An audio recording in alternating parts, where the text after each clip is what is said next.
Thank you very much. Thank you very much, Kay. How about going around the room? Anybody has some great ideas or suggestions? Governor? Hey, Mr. President, two comments, one from the state of Washington. Right. Thank you. We have a program called the Extreme Risk Protection Order System that has been supremely effective in allowing family members that realize there's a risk to have them separated from their firearm. It involves a judicial decision, it involves a hearing, and it has saved lives, I'm sure, in the state of Washington. And I would commend it to you for national attention, because it makes sure that when you have an uncle that might be, you have concern about depression, it allows law enforcement to separate your uncle and depressed uncle from his firearm. Right. If you have somebody in your family that might have some violent tendencies, after a hearing, an ex parte or a potential ex parte order, you get an order to actually allow law enforcement to remove them.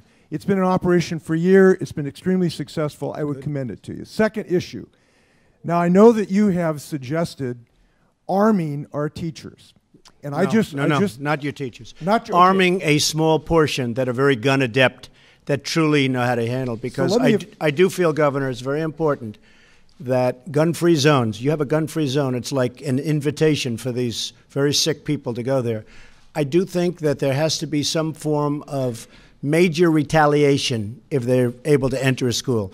And if that happens, you're not going to have any problems anymore, because they're never going to the school. You're never going to have a problem. So it would just be a very small group of people that are very gun adept. Anyway, go ahead, Governor. If I may respond to that, let me just suggest whatever percentage it is. I heard at one time you might have suggested 20%. Whatever percentage it is, speaking as a grandfather, speaking as a governor of the state of Washington, I have listened to the people who would be affected by that. I have listened to the biology teachers, and they don't want to do that at any percentage. I've listened to the first grade teachers that don't want to be pistol packing first grade teachers. I've listened to law enforcement who have said they don't want to have to train teachers as law enforcement agencies, which takes about 6 months.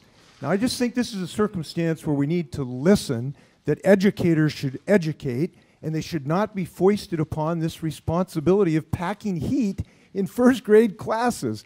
Now, I understand you have suggested this, and we suggest things, and sometimes then we listen to people about it, and maybe they don't look so good a little later. So I just suggest we need a little less tweeting here, a little more listening, and let's just take that off the table and move forward. All right, thank you very much. You know, we have a number of states right now that do that. And I think with that in mind, I'll call on Greg Abbott, great